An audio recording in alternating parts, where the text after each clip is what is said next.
And we're here, guys. I have with you the champion of Okeanos Rising. He went 5-0 at a big GT this past weekend. It is his first GT win. Congratulations, Mr. Emil. You want to tell Thank you. people who you are? Like let us know, because we're going to be seeing a lot of you. Yeah, well, player from Norway here. I've been a coaching client of yours for a while now, and I'm currently applying for Norway's WTC team. So, So winning this GT was big for me. so basically, he just took the Adeptus Custodes 5-0. He now has all the riches and all the women that comes with that. He's smothered in love and affection at this point simply because of winning Warhammer, just like all Everything, of you guys will. everything. And when you win Warhammer, you too will have Bentleys and 17 Instagram whores who are also on your arms. It's just the way it's gonna work. That is why we play Warhammer. Okay, so let's break this guys down. So guys, we've got a really great video up ahead of you, and we're gonna really dig into the particulars about Solar Spearhead for Custodes. So we're gonna basically divide this video into three parts. The first part is we're gonna be talking about the list, how it performs, how it solves problems. Then we're gonna go into the performance at the tournament, specific issues that it ran into, and specific lessons learned, so that you guys can use that for your own gameplay. And then lastly, we're actually, for all of you who aren't necessarily, I don't necessarily care about playing Solar Spearhead, we're actually gonna do an entire dedicated section. It's gonna be maybe 5 to 10 minutes on exactly how the heck are we going to defeat Solar Spearhead if we run into it, because it is a good army, but it does have weaknesses that can be exploited. So, Definitely. Emil, what I'm going to do is I'm going to pull up on screen. I'm going to pull up your list. Just explain it to us. Tell us what it does. Explain like why you ran it like you did, and yeah, man, just have a party basically. I'm going to turn it on over to you.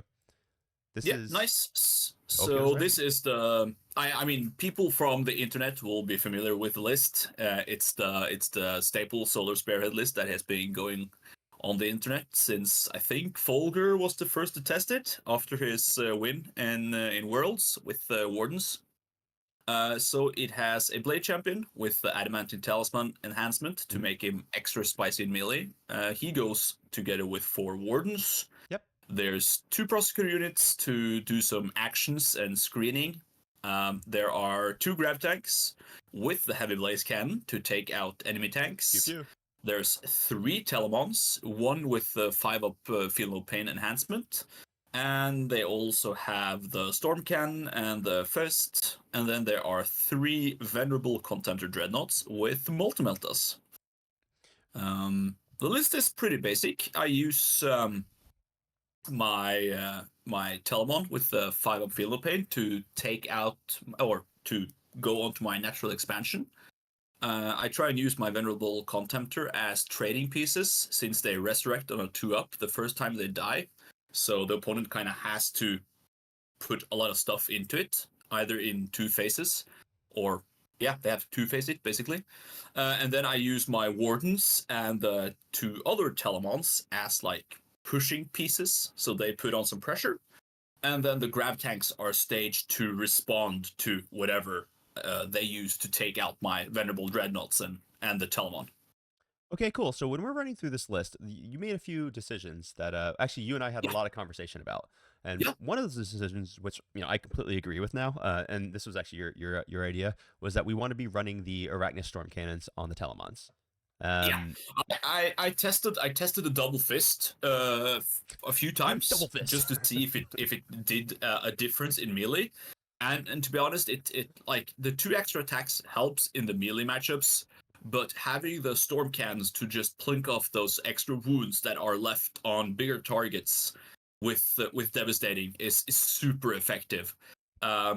It's not like the gun does a lot, but into very soft targets like gargoyles or like weak infantry, they can do some work. And those devastating wounds, man, they help a lot. Yeah, so seeing those devastating wounds, what it looks like to me is that a lot of times, like Claytus Grav Tanks, the failure of the Claytus Grav Tank is it loves doing like 9 damage to a Rhino and leaving 1 wound on it, forcing you to take the other Claytus Grav Tank to shoot that Rhino.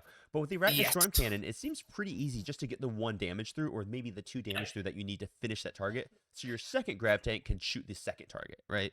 Yeah, it's perfect so that I can actually use my grav tanks into those targets that it actually wants to kill Right. instead of having to use it, like you said, on rhinos or transports or whatever. Cool. So that's why we went with the Arachnid Storm Cannons. There actually was Yeah, another player also running Solar Spearhead who was a fantastic player, and he went yeah, double fist, but he got yep, second, and you got first. So clearly. yep. Clearly, it's Arachnid Storm Cannons that counts, man. Now there's one other Uh, question about the list. Oh, I'm sorry for interrupting. Please go ahead. yeah, no, I was also debating on the Yeah, wardens. that's what I was about to bring up. If the wardens should be a guard squad or a warden squad. Yeah.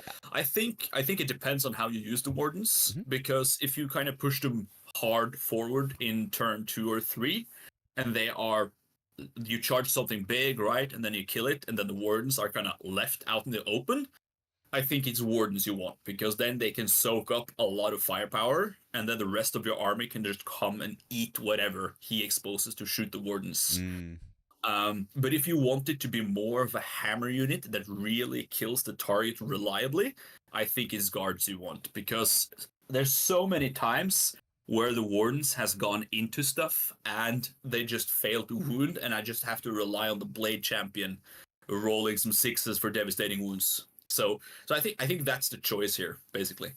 Yeah, and I would agree with that. Like, just to maybe put it a little more succinctly, and this is all the conversations we had leading up to whether or not we wanted the wardens is, do you want a Yep. unit that can charge out, kill something softer, and then survive your opponent's shooting phase? Is that what you want?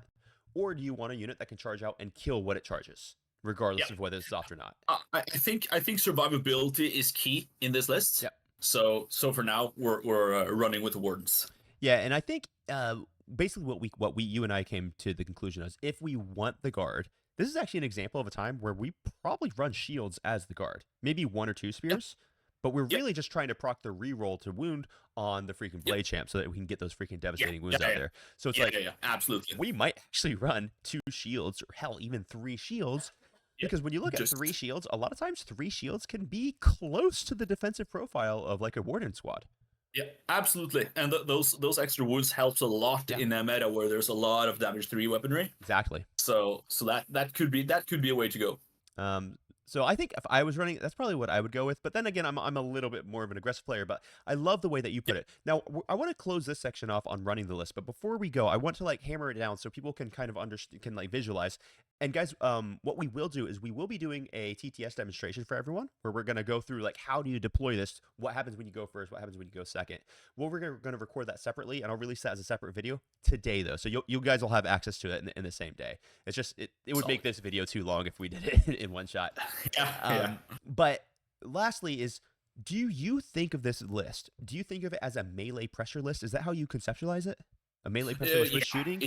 it can put on a lot of melee pressure, and it's really fast, right? Yeah. You normally you think of dreadnoughts like being slow, but the detachment gives a lot of speed to the dreadnoughts, where Mm. you get +1 to advance, you get +2 to movement, you get +1 to charge, Mm. and then you can advance and charge or charge through walls and stuff like that. So it it can put on a real heavy pressure early, and then you just back it up with the tanks, like you said. Did you ever get to catch anyone out with that sweet, sweet 17-inch move, Telemon, who then charges, who walks through I a wall?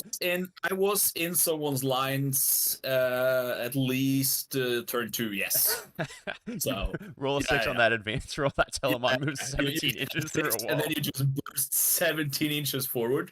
And the best thing about that stratagem, right, is you don't need to decide if you want to use the stratagem until after you roll. The advance, right? So you roll the dice, you get the 6, you see where you go, and then you choose to, I'm going to advance the charge, Right. which is insanely strong. It's super, super nice. All right, cool. So, Yeah, guys, yeah, that's the list. That's the general theory. We're playing it as a melee pressure army, where perhaps yeah. there's gonna be one Vendread that gets to trade out early on, and then in the next turn, that's when you want to send everything to overwhelm your opponent. Yeah, It's actually 100%. fairly similar to the way that we want to run our World Eaters or our Orcs or our Blood Angels, just a little bit different because you have big, stumpy robots. So let's Yep, go ahead and move on yep, into your actual experience at the tournament. So we've got the list. That's awesome. yep. Let's go look at the pairings. Some of these we'll go a little faster on. Others we'll hammer a little bit more. But first off, Yep. can you just explain to people how much you hate space bugs and how much you like stomping on them? I mean, I have stomped in the span of 3 days because I ran a game on Monday after the tournament as well. In the span of 3 days, I killed 4 bug players, which was like okay. I think a lot of Norwegian players have Tyranids available Yeah, because Tyranids are very heavily represented in most of the tournaments I go to. I find that to be true. Yeah. Uh, and this tournament was no exception. So I played into 3 Tyranid players. Mhm. 2 of them ran Crusher Stampede, and 1 ran Assimilation Swarm. And then I actually played 2 Blood Angels players.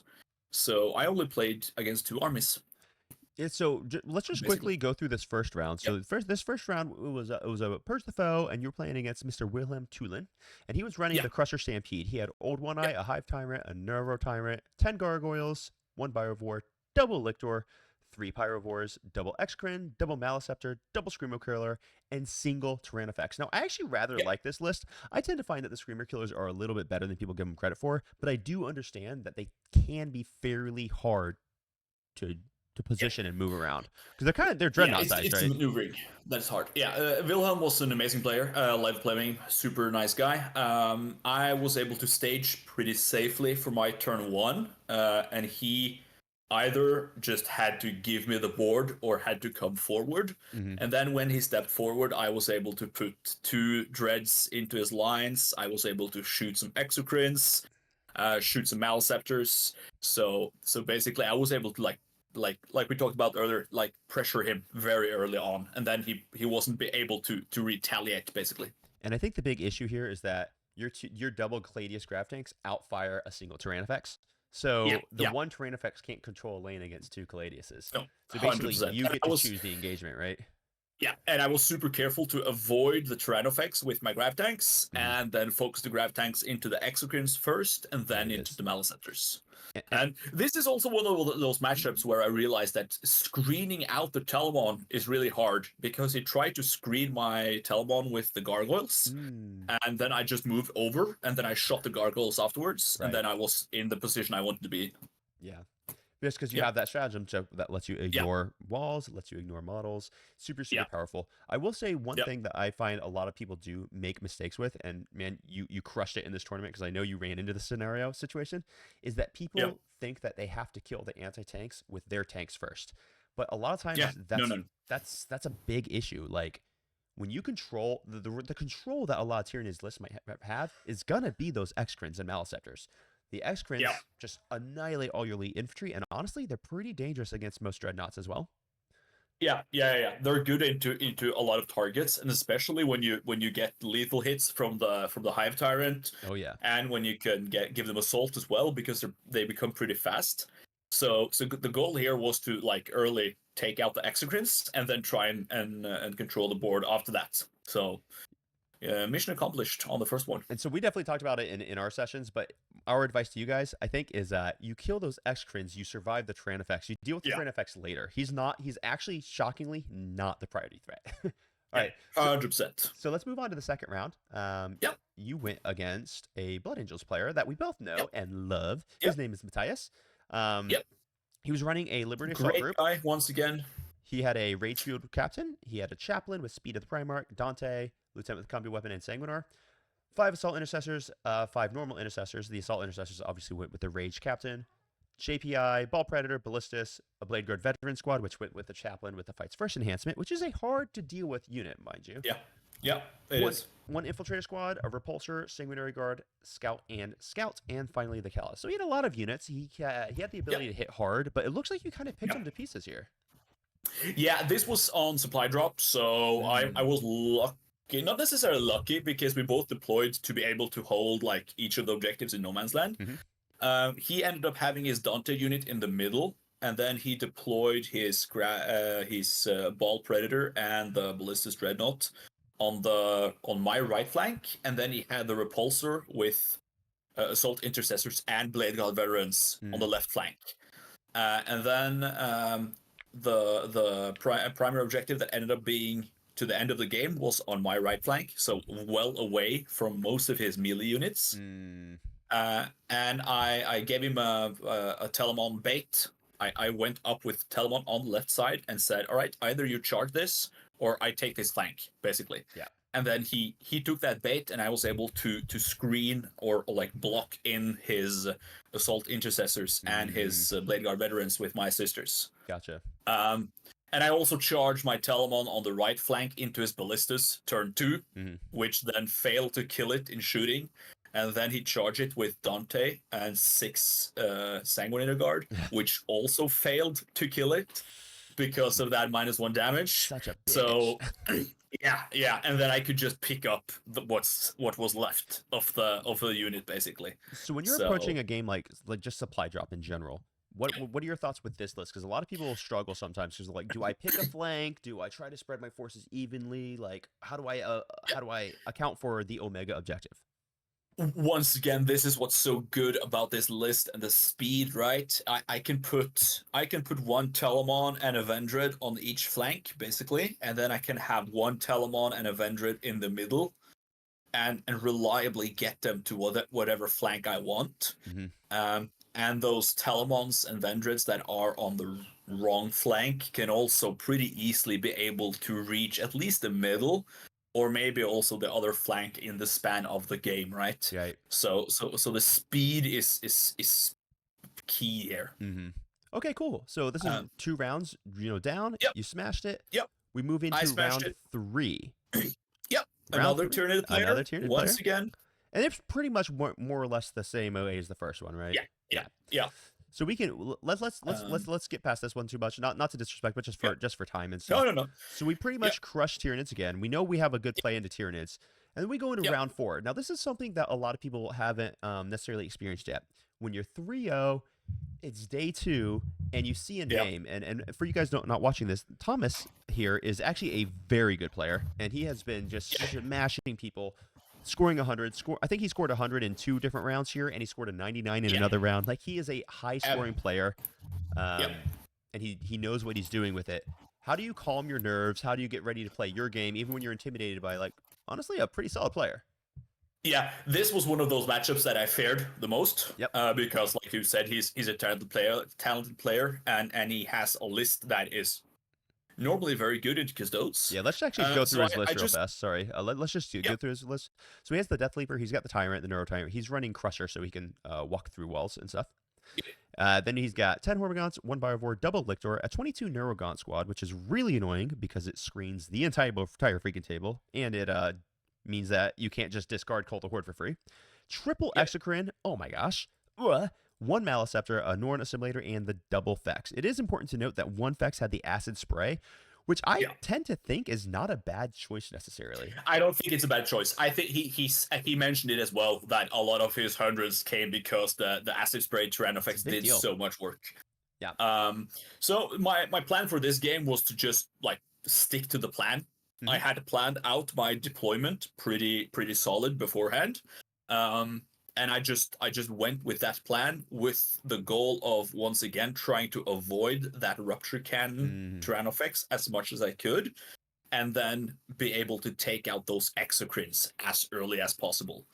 And after deployment, I realized that his Tyrannofex with the Rupture Cannon wasn't able to see any of my Grav Tanks, and they could easily cover 2 or 3 firing lanes without risking being shot back, which was super powerful. So I was able to once again in my turn 2 be into his lines with a Telemon Dread. And in my turn 2, I had killed a Lictor, I had killed a Maleceptor, I had killed 1 Exocrine. And then he had to try and just solve problems going forward. He charged the Norn into one of my Grav Tanks. I was super lucky; it survived, and then I could shoot it back, and then the Wardens could pick up the pieces of the Norn, basically. Right. So one thing that really a lot of Custodes players struggle with, and one thing that Solar Spearhead kind of solves, in my opinion, is how do you deal with that Lictor, right? Because that Lictor, which is 60 point, I think it's 60. It might be 65 now. I forget what it is, but it's 60. It's 60. It's so good. But so they're going to stay on the objective in the middle. You can't really shoot it. It's stealth. It's going to survive some nonsense. Your shooting's not effective on it against it. It's going to be in cover as well. So you have to send something out to deal with it. And typically, there's no way you can handle that with a good trading. But in this list, you have the Vendreds, right? Yeah, this was a perfect example because in his turn one, he put one of the lictors on an objective, and then I drew air denial next turn. I had a Vendred positioned to advance and charge into said lictor. Hmm. I did, and then he has to come out with his Hive Tyrant to deal with Yeah. that Vendred. So I was able to kill his Hive Tyrant in my turn 3 Gotcha. because he needs to deal with that Vendred, and he can't do it in shooting alone, so he has to charge it with something, That's brilliant. That's which incredible. which really worked wonders in this matchup. And like you say, you suddenly you have a trading piece that you can actually kill that Yep. lictor with. Sure. There is a 100-point difference, but because they come back on a 2-up, often it's worth it. Yeah. And that's awesome. So that's just solving problems. All right. So we got past Thomas Yep, and we went to the yep, finals. This is your first yep. time ever in a finals. And First time ever in the final. dang, you really brought it. And you played Yeah, I against would a say. guy named Francisco, who Yep. was brought a really, really strong Blood Angels list. I believe he did end up in third, right? Yeah, he did. Yeah, he He did. ended He up in did. third. This is the Jack Harpster list, if I'm not mistaken. It's a little bit different. It's a little different, Yeah. but it's not too far off. So let me No. pull his list up. And I'm just gonna read through it for everybody. So he's running the Angelic Inheritors. He did have he had Mephiston because Mephiston's freaking awesome. Anyone who disagrees is wrong. He Yeah. had Dante, who is amazing. Sanguinor, who is also amazing. He brought an Apothecary, which works interestingly well in this list, but typically is an odd choice. He went with double Captain and Jump Packets, and he had Loose Hand with Combi Weapon with the Stand Up when he dies enhancement. So 5 Intercessors, 5 Devastators, where he puts basically what he does is he puts the Apothecary with the Devastator squad. And every single turn, those Devastators are going to sit still, and they're going to be shooting Las Cannons, and he's going to spend 1 CP to give them 18-inch Lone Op, and if you do ever kill one, one's going to be resurrecting every turn, and it's just going to be Yeah. repeatedly activating. It's just one of those annoying units that's just like, there's nothing that's going to effectively deal with it. And if you do, then you're going to be in a fairly bad position. Yeah. Then a 6-man Inceptor squad with Plasmas, which was a really big problem in this detachment because they have sustained hits. And Yeah.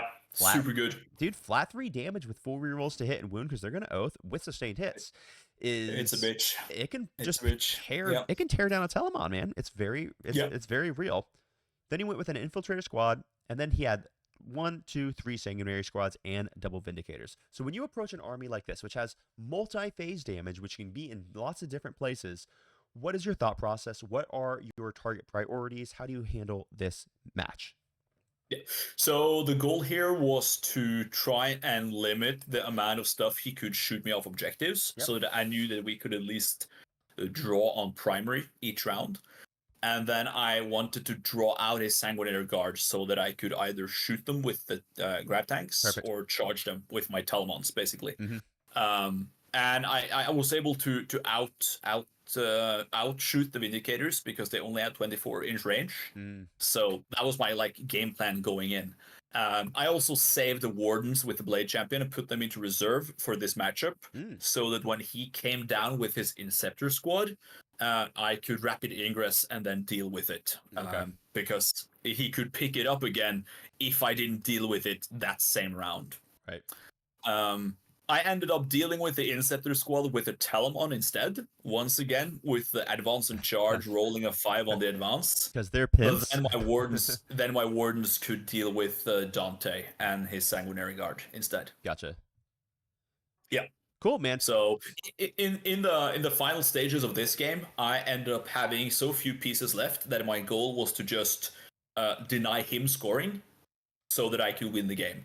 And I won the game by like eight points or something. So it was a close one. This was really good. It was a really good game. And so I'm really proud of what you just said, because what so many people really screw up is they're to get so focused on scoring points or killing, they forget that you don't have to score points if you can stop your opponent from scoring points. So you can score 60 points and win a game if your opponent only scores 50. So the ability to deny points is such a powerful skill, and you've developed it masterfully. So I'm really, really excited to hear that you said that. I think that worked really well. This was actually a great example of being able to use that part of the game as well. Yeah. Like you say, not just focus on my scoring, but focus on denying his scoring as well, which enabled me to win this game, because if I hadn't, he would have taken it. That's no awesome. no doubt. Okay, so we're going to go ahead and move into the third part of the video right now, guys, and I'll have like timestamps or something, whatever. But, Emil, this list rocks. It's really strong. It does great work. A lot of people are saying it's overpowered. It's not, but it is very Nah, good. And it's if you not. don't know how to It's play very into good. it, it's going to cause you problems. Yeah, yeah. So let's kind of give some people some ideas of how to play into the list. All right. What do you fear when you're piloting this thing? Um, I think lists that can deal a lot of mortal wounds is a problem. Because I have no defense against mortal wounds on my Telemons, Mm, except for the one with the 5-up Feel of Pain. So they are very tough and hard to kill in shooting, but if you can splash them with some mortal wounds, that will do a lot. Um, I think being able to use vehicles offensively against me is a good thing because a lot of the times my venerable dreadnoughts come back with 1, 2, or 3 wounds, mm. and honestly, if you tank shock me, I'm kind of fucked, because then you can do those last wounds. So I think that is something you can try and work with against this list. Um, I think that's a really and then important thing you just said. So, like, mortal wound output is honest against this army. So, if someone throws yeah, grenades, I mean, you're going to cause 3 mortals. That is a quarter of a yeah, Telemon's health. And then a lot of yeah, times, one grenade strat is significantly more effective than a battle tank shooting. yeah, Right? So yeah, yeah, don't be afraid to spend your CP on that grenade. Every time you tank shock, that is a quarter of the Telemon's health or a third yeah, of a Vendred's health. So yeah. using these stratagems, even if you don't have access to tons of mortal wounds, is actually extremely effective in this particular Yeah, matchup. yeah, yeah, yeah. And those tank shocks are super relevant, especially into Vendreds coming back on 1 or 2 wound. Right? So if you stage your vehicles to maybe charge if I come back with 1 or 2, it is a good idea, I think. Stuff like Bridgehead is a problem, right? Because they have tons of shooting Yeah. and a lot of sustained and lethal hits as well. Slanesh demons is a problem. So there's a lot of armies that can deal with solar pretty well, I think. Yeah, so I know that when we were preparing, we were talking about some other counters, and one of the things that Yeah, people tend to forget is they have scary melee into elite armies. yeah.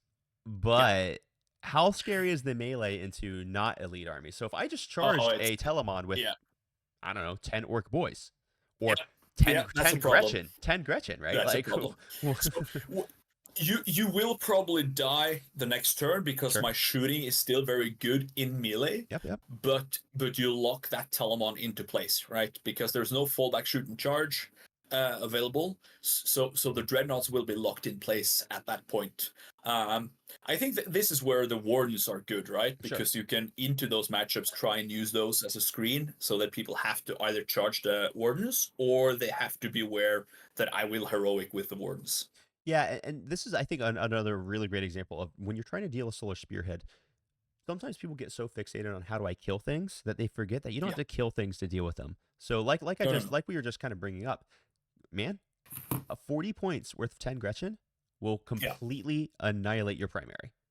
Yeah. Yeah. Yeah. they're, Absolutely. they're going to charge a Absolutely. Telemon and they're going to say, cool, I've got more OC here. Even if you kill Yeah. 6, 7 of me because you get some sustained hits in the fight Yeah. phase, I still have more OC than you. And you score Yeah. 0 Yeah. primary and you're stuck here for your turn.